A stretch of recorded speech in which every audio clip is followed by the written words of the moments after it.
నమో బుద్ధాయ. జై భీమ్, జై భారత్, జై సంవిధాన్. తథాగత భగవాన్ బుద్ధునికి, పరమ పూజ్యులు బోధిసత్వ డాక్టర్ బాబాసాహెబ్ అంబేద్కర్కు నివాళులు తెలియజేస్తున్నాను. ఈ బహుజన యుద్ధబేరి యూట్యూబ్ ఛానల్కు స్వాగతం పలుకుతున్నాను. ఈ ఛానల్ను లైక్ చేయండి, సబ్స్క్రైబ్ చేయండి, షేర్ చేయండి. మీ వాట్సాప్ గ్రూప్స్లో షేర్ చేసి ఎక్కువ మంది సబ్స్క్రైబర్స్, ఎక్కువ మంది వాచ్ చేసేటట్లు చూడండి. హైప్ బటన్ ఇవ్వడం ద్వారా ఇది యూట్యూబ్లో తరచుగా ఎక్కువ మందికి రీచ్ అయ్యే విధంగా ఉంటుంది కనుక ఆ బటన్ కూడా నొక్కండి. నేను ఈరోజు దేశవ్యాప్తంగా ఒక సంచలనమైన విషయం, ప్రాణాలు పోతున్నప్పటికీ పట్టించుకొని వ్యక్తులు ఎవరు ఉండరు. ఎంతో క్రూరమైన, అంటే నియంతలే అంత ధైర్య సాహసంతో ఉంటారు. అమర్జీవి పొట్టి శ్రీరాములు గారు ఆమరణ నిరాహార దీక్ష చేసినప్పుడు కనీసం ప్రాణాలు పోతున్నా పట్టించుకోలేదు. ఈ విషయాలపైన ఈరోజు కాక్రోచ్ జనతా పార్టీ చేపట్టిన నిరాహార దీక్షల్లో సుప్రీంకోర్టు ఆదేశించినప్పటికీ పెద్ద పెద్ద ఇన్ఫ్లుయెన్సర్స్ సోనం వాంగ్చుక్ గారు చేపట్టిన ఆమరణ నిరాహార దీక్షకు మద్దతుగా వచ్చి తమ అభిప్రాయాలు తెలియజేసినప్పటికీ కనీసం సంప్రదించటం కూడా, ఏంటి వీళ్ళు, మేము హిందూ రాష్ట్రం కదా, మాది ఆర్ఎస్ఎస్ భావజాలం కదా, ఈ మాకు వ్యతిరేకంగా ఎవరైనా పోరాటాలు చేస్తే మేము తల ఒగ్గుతామా? ఈ భావన వారికి, ఈ రైతు చట్టాలు, నల్ల చట్టాలు తెచ్చినప్పుడు కూడా ఇదే విధానాన్ని చూపించారు. చాలామంది చనిపోయినప్పటికీ మోదీ గారు కళ్ళు తెరవల. ఈ అంశం పైన నేను మాట్లాడాలని చెప్పి భావిస్తున్నాను. నిరాహార దీక్షలు నిరంకుశులను మార్చగలవా? కేంద్ర విద్యాశాఖ నిర్ణయాలు, విధానాలపై వివిధ రాజకీయ పక్షాల డిమాండ్లు, ఆందోళనలు ఒకవైపు నడుస్తుండగా మరోవైపు లడఖ్ స్వయం ప్రతిపత్తి, పర్యావరణ పరిరక్షణే ధ్యేయంగా సామాజిక కార్యకర్త సోనం వాంగ్చుక్ చేపట్టిన ఆమరణ నిరాహార దీక్ష దేశవ్యాప్తంగా తీవ్ర చర్చకు దారితీస్తుంది. ఈ నేపథ్యంలో ప్రజాస్వామ్య నిరసనలు, వాటి ప్రభావం పునరాలోచన చేయవలసిన అవసరం ఏర్పడింది. చరిత్రలో కొన్ని మాటలు కాలాన్ని దాటి శాశ్వత సత్యాలుగా నిలుస్తాయి. మహాత్మా గాంధీ గారు 1924లో చెప్పిన ఒక మాట అలాంటిది.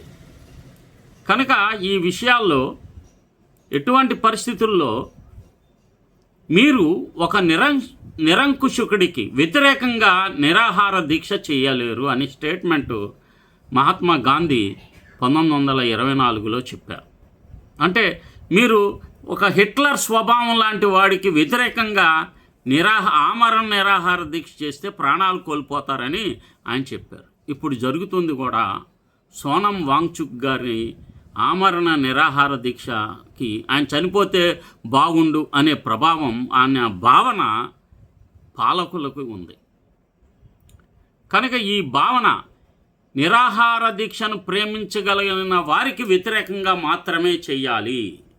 అది హక్కులను బలవంతంగా సాధించుకోవడానికి కాదు, వారి మనస్సాక్షిని మేల్కొల్పి సంస్కరించడానికే ప్రజాస్వామ్యంలో సంభాషణలు ప్రాధాన్యత ఉందని ప్రకాష్ అంబేద్కర్ గారు సంఘీభావంగా మొన్న ఢిల్లీని సందర్శించి చెప్పారు. ప్రజాస్వామ్య పోరాటాలకు అండగా నిలవాల్సిన బాధ్యత సోనం వాంగ్చుక్ ఆమరణ నిరాహార దీక్ష కొనసాగుతున్న సమయంలో వంచిత బహుజన అగాడి జాతీయ అధ్యక్షుడు ఆదరణీయులు ప్రకాష్ అంబేద్కర్ ఆయన్ను ప్రత్యక్షంగా పరామర్శించి తన పూర్తి సంఘీభావాన్ని ప్రకటించారు. వాంగ్చుక్ ఆరోగ్య పరిస్థితిని అడిగి తెలుసుకోవడమే కాకుండా ఆయన పోరాటం కేవలం లడఖ్ ప్రజల సమస్య మాత్రమే కాదని, ప్రజాస్వామ్యంలో ప్రజల గొంతుకను వినిపించే హక్కుకు సంబంధించిన పోరాటం అని పేర్కొన్నారు. ఈ సందర్భంగా ప్రకాష్ అంబేద్కర్ గారు మాట్లాడుతూ, ప్రజలతో చర్చించడం ప్రభుత్వ దయాదాక్షిణ్యం కాదు, అది రాజ్యాంగం విధించిన బాధ్యత అని స్పష్టం చేశారు. దేశంలోనే కాకుండా ప్రపంచవ్యాప్తంగా ఆవిష్కర్తగా, ఒక విద్యా సంస్కర్తగా, పర్యావరణ పరిరక్షకుడిగా గౌరవం పొందిన ఒక మహావ్యక్తి తన ప్రాణాలను ఫలంగా పెట్టి ఆమరణ నిరాహార దీక్ష చేస్తున్నప్పటికీ ప్రభుత్వం ఆయనతో చర్చించకపోవడం ప్రజాస్వామ్య వ్యవస్థపై తీవ్రమైన ప్రశ్నలు లేవనెత్తుతుందని ఆదరణీయులు బాలాసాహెబ్ ప్రకాష్ అంబేద్కర్ అభిప్రాయపడ్డారు.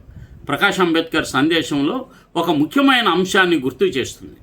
ప్రజాస్వామ్యం ఎన్నికలతో మాత్రమే పరిమితం కాదు. ప్రజల ఆవేదనను వినడం, సంభాషణ ద్వారా పరిష్కారాలు అన్వేషించడం, శాంతియుతమైన నిరసనలకు గౌరవం ఇవ్వడం కూడా ప్రజాస్వామ్యానికి అంతే ముఖ్యమైన విలువలు ఉన్నాయని చెప్పారు. ప్రజలతో మాట్లాడడానికి ప్రభుత్వం నిరాకరిస్తే ప్రజాస్వామ్యం యొక్క ఆత్మనే బలహీనపరిచే ప్రమాదం ఉందని ఆయన వ్యాఖ్యలు సూచిస్తున్నాయి. నేడు సోనం వాంగ్చుక్ ఆమరణ నిరాహార దీక్ష నేపథ్యంలో ఈ మాటలు మళ్ళీ తీవ్రంగా చర్చకు వస్తున్నాయి. నైతిక బలం వర్సెస్ అధికార బలం. నిరాహార దీక్ష అనేది కేవలం శారీరక బలం కాదు, అది అపారమైన నైతిక బలం. అది హింసను ప్రేరేపించే కత్తి కాదు, అవతల వారి మనస్సాక్షిని తట్టి లేపే ఒక నిశ్శబ్దపు పిలుపు. కానీ ఆ పిలుపు వినడానికి, అర్థం చేసుకోవడానికి ఎదుటివారిలో నైతిక స్పందన ఉండాలి. ఆర్ఎస్ఎస్ వారికి అలాంటి స్పందన ఉంటుందా? గాంధీజీ చెప్పిన సారాంశం కూడా అదే. ప్రస్తుత దేశ రాజకీయ ముఖచిత్రాన్ని పరిశీలిస్తే ఎన్ఆర్సీ, సిఏఏ వ్యతిరేక ఉద్యమాలు, రైతాంగ పోరాటాలు, నోట్ల రద్దులు, కరోనా కాలంలో ప్రజలు ఎదుర్కొన్న ఇబ్బందులు వంటి అనేక సందర్భాల్లో వ్యక్తమైన వ్యతిరేకతను అధికార యంత్రాంగం నిష్కర్షగా ఎదుర్కొంది. దానికి దయా, జాలి ఏమీ ఉండదు.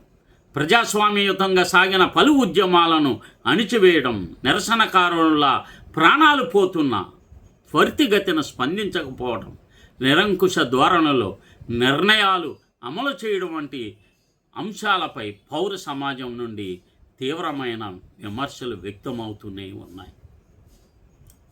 ప్రజాస్వామ్యంలో సంభాషణలు ప్రాధాన్యత. నిజమైన ప్రజాస్వామ్యంలో ప్రభుత్వం ఎల్లప్పుడూ ప్రజల గొంతుకను వినాలి. రైతులు, విద్యార్థులు, ఉద్యోగులు, పర్యావరణ కార్యకర్తలు లేదా సమాజంలోని ఏ ఇతర వర్గాలైనా రాజ్యాంగబద్ధంగా నిరసన వ్యక్తం చేసినప్పుడు వాటిని శాంతియుతంగా ఆలకించడం, సంభాషణలు, టాక్స్కి పిలవడం, జరపడం పాలకుల ప్రాథమిక బాధ్యత. అయితే ప్రస్తుత కాలంలో ఈ బాధ్యత ఎంతవరకు నిర్వర్తించబడుతుందనే విషయంపై సాధారణ ప్రజల్లోనూ రాజకీయ వర్గాల్లోనూ తీవ్రమైన భిన్నాభిప్రాయాలు ఉంటున్నాయి. సోనం వాంగ్చుక్ చేపట్టిన ఆమరణ నిరాహార దీక్ష కూడా మన ముందు ఇదే ప్రశ్నను ఉంచుతుంది. ఒక వ్యక్తి తన ప్రాణాలను పణంగా పెట్టి దేశం దృష్టిని ఆకర్షించడానికి ప్రయత్నిస్తే అది కేవలం ఒక వ్యక్తి పోరాటంగా మిగిలిపోకూడదు. పౌరుల ప్రాణాలకు, వారి ఆవేదనకు వ్యవస్థ ఇచ్చే ప్రాధాన్యతకు ఒక అగ్ని పరీక్ష లాంటిది. గాంధీజీ మార్గం ఒక హెచ్చరిక. గాంధీజీ తన పోరాటంలో మరో ముఖ్యమైన వ్యూహాన్ని అనుసరించారు. ఆయన బ్రిటిష్ అధికారులందరిపైన నిరాహార దీక్షలు చేయలేదు. తన ఉపవాసం ప్రత్యర్థి మనసాక్షిని కదిలించే అవకాశం ఉన్నప్పుడు మాత్రమే అది అర్థవంతమని ఆయన విశ్వసించారు. అందుకే జనరల్ డయ్యర్ సంస్కరించడానికి నేను నిరాహార దీక్ష చెయ్యను అని ఆయన స్పష్టంగా చెప్పారు. ఈ చారిత్రక ఆలోచన నేటి పరిస్థితులకు అన్వయిస్తే ఒక పెద్ద ప్రశ్న ఎదురవుతుంది. నేటి ప్రజాస్వామ్యంలో నైతిక నిరసనలకు ప్రభుత్వాల నుండి సరైన గుర్తింపు, స్పందన లభిస్తున్నాయా? లేదా పాలకుల ఉదాసీనత వల్ల ప్రజలు మరింత తీవ్ర రూపాల పోరాటాల వైపు నెట్టబడుతున్నారా?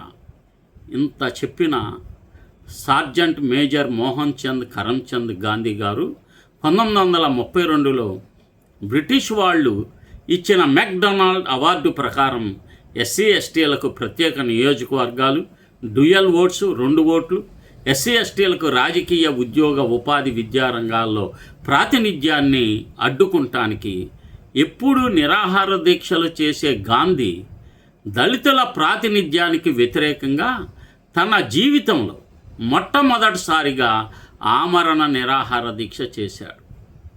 ఇది కేవలం ఒక ప్రభుత్వాన్ని లేక ఒక నిర్దిష్ట నాయకుడిని విమర్శించే అంశం మాత్రమే కాదు. ఇది భారత ప్రజాస్వామ్య మూలాలు ఎలా పనిచేస్తున్నాయనే దానికి సంబంధించిన పెద్ద ప్రశ్న. ప్రజల విన్నపాలు పాలకులకు వినబడుతున్నాయా? మోడీ గారు వింటున్నారా? శాంతియుత నిరసనలకు సమాజంలో తగిన స్థానం ఉందా? ప్రభుత్వం ప్రజలతో నిరంతర సంభాషణను కొనసాగిస్తుందా అనే ప్రశ్నలకు మనం సమాధానం వెతకాల్సిన సమయం ఆసన్నమైంది. సోనం వాంగ్చుక్ ఉద్యమం మనకు గుర్తు చేస్తున్నది ఒక్కటే: ప్రజాస్వామ్యంలో శాంతియుత నిరసనలు బలహీనతకు కాదు, నైతిక శక్తికి చిహ్నం. ఆ శక్తిని పాలకులు గౌరవించగలిగితేనే ప్రజాస్వామ్యం బలపడుతుంది. లేనిచో ప్రజలలో అసంతృప్తి దావానాలా మండుతుంది. అందుకే గాంధీజీ 1924లో చెప్పిన మాట నేటికి అంతే ముఖ్యంగా వినిపిస్తుంది. నిరాహార దీక్ష విజయవంతం కావాలంటే ఉపవాసం చేసే వ్యక్తి త్యాగం మాత్రమే సరిపోదు. అవతల పక్షంలో కూడా కనీసం మానవీయ నైతిక స్పందన ఉండాలి. ఇది చరిత్ర నేర్పిన పాఠం. నేటి ప్రజాస్వామ్యం ముందున్న ఆలోచనాత్మక సవాలు: విద్యార్థి ప్రజా ప్రవాహం ఎటువైపు? ప్రపంచవ్యాప్తంగా జంజీ పోరాటాలు జరుగుతున్న తరుణంలో భారతదేశపు యువత కాక్రోచ్ జనతా పార్టీ తనను తాను బంధించుకున్న ఇనప సంఖ్యల నుండి, విద్యార్థి సంఘాల నుండి, మనువాద పార్టీల నుండి విముక్తి పొందాలి. సత్యాన్వేషణ మార్గంలో భారతదేశాన్ని విముక్తి చేయటానికి, కుల మతోన్మాదం నుండి విముక్తి చేయటానికి యువత తాము ఎదుర్కొంటున్న నిరుద్యోగ సమస్యలను గుర్తించి అవి సాధించడానికి ఐక్య ఉద్యమాలు చేయాల్సిన పరిస్థితి ఇప్పుడు యువత పైన ఉంది. కనుక ఈ విషయాలపై ఎప్పుడు గాంధీ తన ప్రాణాలను ఆమరణ నిరాహార దీక్షల ద్వారా పోగొట్టుకోవాలి. దళితులకు ప్రాతినిధ్యం ఇవ్వకూడదని, దళితులకు ఈ 2 ఓట్లు ఉండకూడదని, దళితులకు ప్రత్యేక నియోజకవర్గాలు వారికి మాత్రమే ఉండేలాగా ఉండకూడదని, దానికి మాత్రమే ఆయన ఆమరణ నిరాహార దీక్ష చేసినప్పుడు ఆయన ప్రాణాలను నిలబెట్టడానికి డాక్టర్ బాబాసాహెబ్ అంబేద్కర్ స్వయంగా పూనా ప్యాక్ట్ ఒప్పందం చేసుకుంటం ద్వారా గాంధీ కొన్నాళ్ళు జీవించగలిగారు. ఈ యొక్క నైతికత మోదీలో ఉందా, అమిత్ షాలో ఉందా? మీరు గమనించండి. ఈ ప్రభుత్వాలు, ఈ మనువాద సనాతన ధర్మ పార్టీలు పాటిస్తాయా? ఆలోచించండి. ఈ యొక్క బహుజన యుద్ధ బేరు యూట్యూబ్ ఛానల్ను సబ్స్క్రైబ్ చేసి మన ఫ్రెండ్స్కి తెలియజేయండి. మీకు జై భీమ్, నమో బుద్ధాయ, జై భీమ్.